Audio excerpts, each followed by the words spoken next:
Published 10/16 Est, 14 November 2017. Updated 0055 Est, 15 November 2017. Zimbabwe's military has stormed the country's national broadcaster's studios to declare it is targeting criminals amid fears of a coup after reports of explosions and gunfire in the capital.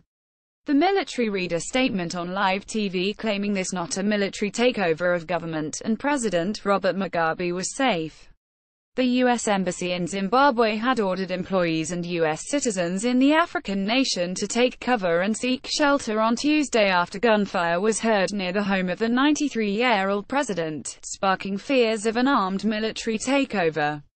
SOLR stormed the headquarters of state broadcaster ZBC in the early hours of Wednesday. Two members of staff and a human rights worker told Reuters the staff complained they were manhandled by the military members. After taking control of the station, the military released a statement which denied a coup was underway, adding that Mugabe and his family were safe and their security is guaranteed. They added that the army were targeting people who were committing crimes that are causing social and economic suffering in the country. As soon as we have accomplished our mission, we expect that the situation will return to normalcy. The statement continued. Zimbabwe's military stormed the country's national broadcaster's studios to declare there was no coup after explosions and gunfire were heard in the capital. Two SOLRs sitting in a tank on the outskirts of Harare where a suspected coup took place in the early hours of Wednesday morning. First Lady Grace Mugabe, 52, pictured with her husband, is now being lined up to succeed her husband after her opponent was fired. Zimbabwe Major General S.B. Moyo, Chief of Staff Logistics, said on national television, "We wish to assure the nation that His Excellency the President of the Republic of Zimbabwe, and Commander-in-Chief of Zimbabwe Defense Forces, Comrade R.G. Mugabe, and his family are safe and their security is guaranteed. We are only targeting criminals around him who are committing crimes that are causing social and economic suffering in the country in order to bring them to justice. As soon as we have accomplished our mission, we expect that the situation will return to normalcy." To the civil servants, as you are aware, there is a plan by the same people to influence the current purging that is taking place in the political sphere to the civil service. We are against that act of injustice and we intend to protect every one of you against that. To the judiciary, the measures underway are intended to assure that as an independent arm of the state you are able to exercise your independent authority without fear of being obstructed. Tensions have been rising in the landlocked African country after Zimbabwe's head of the military, General Constantino Chiwenga, challenged Mugabe over his decision to sack the vice president Emmerson Mnangagwa. The move was widely seen as a power play to make way for his wife Grace to succeed him. Chiwenga had threatened that the army could step in to end President Mugabe's purge of opponents on Monday. The ruling ZANU-PF party hit back at the threat, saying it would never succumb to military pressure and described the statement by the armed forces chief as treasonable conduct. Tanks had been making their way to the city center throughout the day as tensions reached boiling point. Then at least 3 explosions were heard in Harare, sparking fears of a coup which sent shockwaves around Zimbabwe. Armed SOLRs were also reportedly seen assaulting passers-by in the capital and loading ammunition near a group of 4 military vehicles in an unprecedented challenge to Mugabe. The Zimbabwean president's house, where gunfire was heard this morning, was also surrounded by SOLRs, but speculation suggested it was for his own protection amid suggestions his 37-year reign was coming to an end. Zimbabwe's envoy to South Africa, Isaac Moyo, had earlier reported there was no coup, adding that the government was intact. A street scene along Robert Mugabe Road in Harare, Tuesday, November 14, 2017, where violence broke out during a suspected coup. At least 3 loud explosions echoed across central Harare in the early hours of Wednesday after troops deployed on the streets of the capital and seized the state broadcaster, prompting speculation of a coup. A number of tanks were seen heading for the Zimbabwean capital of Harare on Tuesday, a day after the head of the armed forces threatened to intervene in Harare in the early hours of this morning. Aggressive SOLRs told passing cars to keep moving through the darkness. "Don't try anything funny. Just go," one barked at a reporter on Harare Drive. 2 hours later, SOLRS overran the headquarters of the ZBC, Zimbabwe's state broadcaster and a principal Mugabe mouthpiece, and ordered staff to leave. Shortly afterwards, 3 explosions rocked the center of the southern African nation's capital, witnesses said. Despite the troops stationed at locations across Harare, there was no word from the military as to the fate of Mugabe, Zimbabwe's leader of the last 37 years and the self-styled grand old man of African politics. The U.S. Embassy in Zimbabwe on Wednesday warned its citizens in the country to shelter in place due to ongoing political uncertainty as the crisis deepened. U.S. citizens in Zimbabwe are encouraged to shelter in place until further notice, the embassy in Harare said in a statement. Armed forces A witness saw 4 tanks heading to Harare and 2 other tanks parked beside the main road from Harare to Chinri, about 14 miles from the city. Tanks rolled into Zimbabwe's capital last night, leaving the nation in political chaos as its army chief was accused of attempting a coup. The turmoil in Harare was an unprecedented test of dictator Mugabe's 37-year grip on power. It came a day after the country's most powerful generals warned the 93-year-old president he risked a coup if he continued a purge of senior figures in his ruling ZANU-PF party. Many feared the sackings could clear the way for his wife Grace, 52, to succeed him. It comes after Vice President Emmerson Mnangagwa, nicknamed the Crocodile, was fired by Mugabe last week. Mr. Mnangagwa, 75, who has close ties to the military, had been seen as Mugabe's natural successor, and after he was ousted, he took aim at Mugabe and his supporters. He said ZANU-PF was controlled by undisciplined, egotistical and self-serving minnows who derive their power not from the people and the party but from only 2 individuals in the form of the First Family. Ministers tried to dismiss reports of an unfolding coup last night as fake news, but speculation was rife that Mugabe and his family were about to be forced out. His party said it would never succumb to military pressure and accused Army Chief General Constantino Chiwenga of treasonable conduct because of his threat to step in to end the political purge. Armored military vehicles were spotted on key roads inside the capital's suburbs, and there were reports of heavily armed SOLRS enforcing a lockdown at Mugabe's mansion and at the headquarters of the state broadcaster. 2 witnesses described seeing a military convoy near Westgate Shopping Center, 6 miles from central Harare. Military on the move yesterday, the head of the armed forces Constantino Chiwenga, openly threatened to intervene in politics if Mugabe did not stop removing veterans from government-owned. A fruit seller said, "I saw a long convoy of military vehicles, including tanks." Social media users said the army headquarters in the city center were sealed off, with no one allowed in or out, and that roadblocks were in place outside the barracks of the Presidential Guard.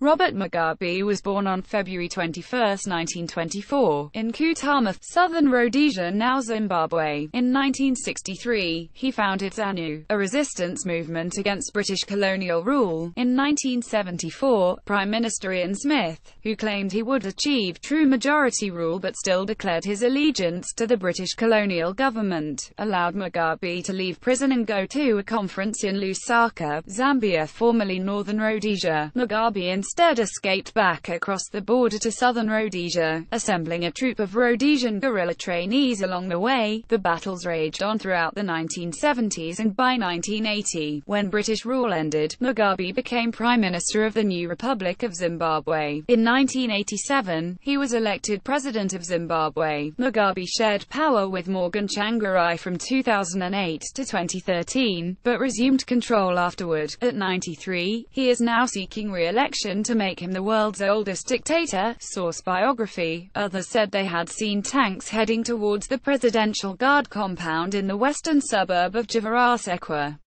Conflicting reports from the impoverished southern African country claimed the borders had been sealed and the airport shut, although others insisted reports of a coup had been exaggerated. Regime officials insisted Mugabe had chaired a planned cabinet meeting in the afternoon as usual, and claimed footage of military vehicles had been faked. Although witnesses inside the city described seeing tanks, many images circulating showed troops in armored personnel carriers. A media blackout appeared to be in force, and there were conflicting reports from inside Harare about the extent of military maneuvers, and whether a coup was underway or whether the military was simply putting on a show of force to back up its previous threat to step in. The military has been a key pillar of Mugabe's regime and has helped him keep control despite economic ruin, widespread anti-government protests, opposition challenges and international sanctions. But there has been growing disquiet over threats against senior figures inside ZANU-PF, including Mr. Mnangagwa. The veteran of the 70s war that led to the country's independence fell from favor after he spoke out against a party faction led by Mrs. Mugabe, saying it was plundering the country. After Mugabe accused him of using witchcraft in a plot to take power, Mr. Mnangagwa fled the country with his family, but vowed to return and lead a rebellion against the Mugabes, backed by the country's war veterans and armed forces. Before he went into exile, Mr. Mnangagwa told Mugabe that ZANU-PF was not personal property for you and your wife to do as you please. His ousting was widely interpreted as a bid to ensure Mrs. Mugabe would become vice president at a special conference of the ruling party next month, leaving her as the natural successor to her husband as president. Surrounded by 90 senior army officers, General Chiwenga called this week for an end to the sacking of senior figures linked to the party's revolution against white minority rule in the 70s. July. Robert Mugabe warns military leaders against interfering in the fight for succession, saying politics shall always lead the guns, and not the gun politics. Otherwise it will be a coup. November 6. Vice President Emmerson Mnangagwa, nicknamed the Crocodile, is fired by Mugabe. November 13. Zimbabwe's head of the military says he could step in to end President Mugabe's purge of opponents. November 14. Ruling ZANU-PF party to hit back, saying it would never succumb to military pressure, and described the statement by the armed forces chief as treasonable conduct. He said, "We must remind those behind the current treacherous shenanigans that when it comes to matters of protecting our revolution, the military will not hesitate to step in." His comments put him on a collision course with the Mugabe regime, which has listed disciplinary measures against more than 100 senior officials linked to Mr. Mnangagwa.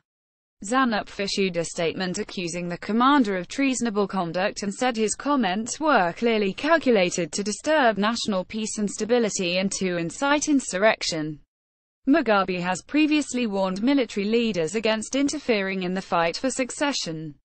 In July, he told supporters politics shall always lead the guns, and not the gun politics. Otherwise it will be a coup. Opposition politicians have said a military coup would damage Zimbabwe because it would be undemocratic. Last night the Foreign Office updated its advice for people traveling to Zimbabwe.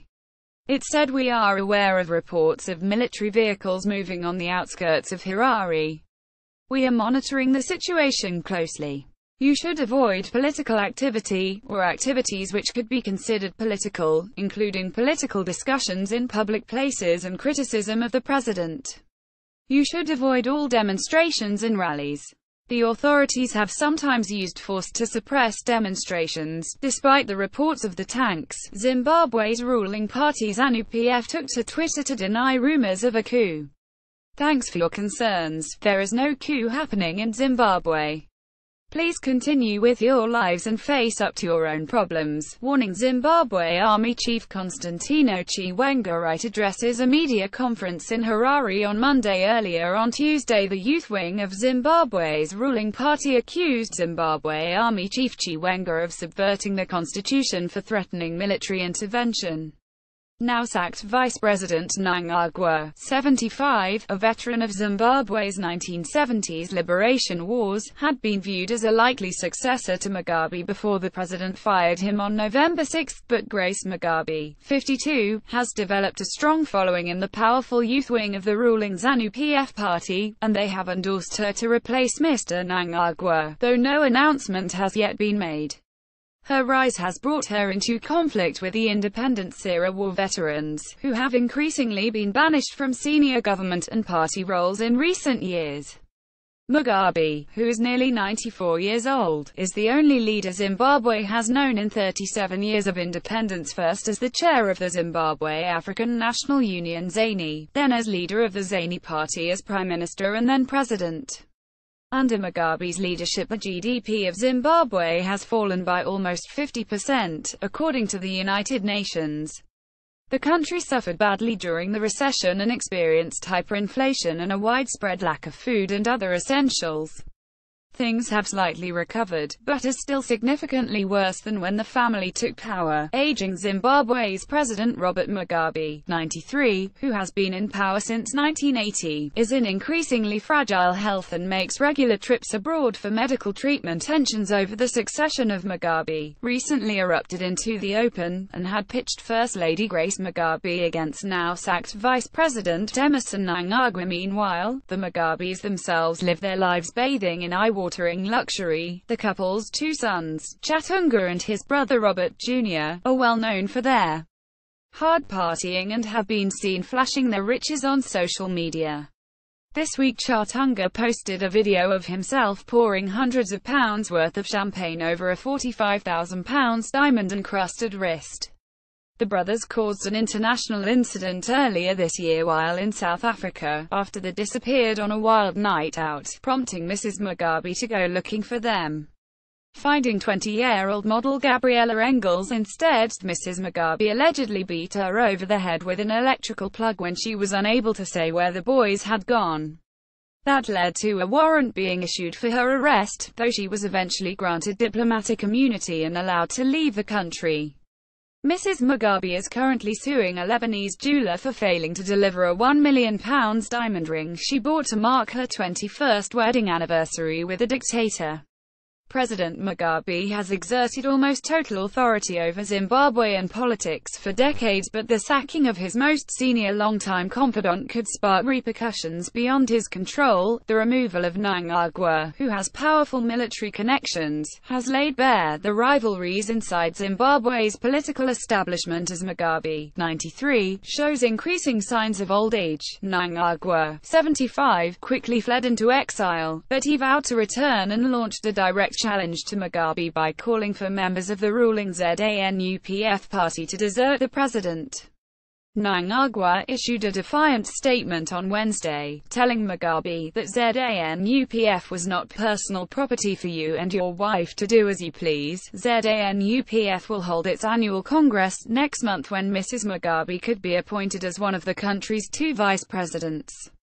But the potential leadership role for Mrs. Mugabe, who has many opponents within the party and government, could even threaten the future of ZANU-PF. This is the beginning of the end of ZANU-PF. It is a total destruction of Mugabe's legacy. Independent analyst Dewa Mavinga told AFP, if Grace ascends to the top, she will fall because she has created so many enemies.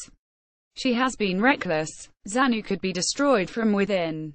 Mnangagwa's next move is uncertain, but any path back to high office seems beset with obstacles.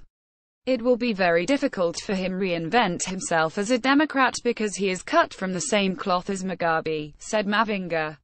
Mnangagwa was instrumental in much past election violence, including the 2008 presidential runoff when opposition leader Morgan Tsvangirai pulled out due to a wave of killings and beatings. And as security minister in the 1980s, Mnangagwa played a leading role in the Gukurahundi massacres that claimed the lives of around 20,000 perceived dissidents in the southwest of the country. The next flashpoint could be next week, when Mnangagwa supporters plan to stage protests against Mugabe in Harare, but some experts believe the turmoil may actually allow Mugabe, the world's oldest national leader, to strengthen the extraordinary hold on power he has maintained since 1980.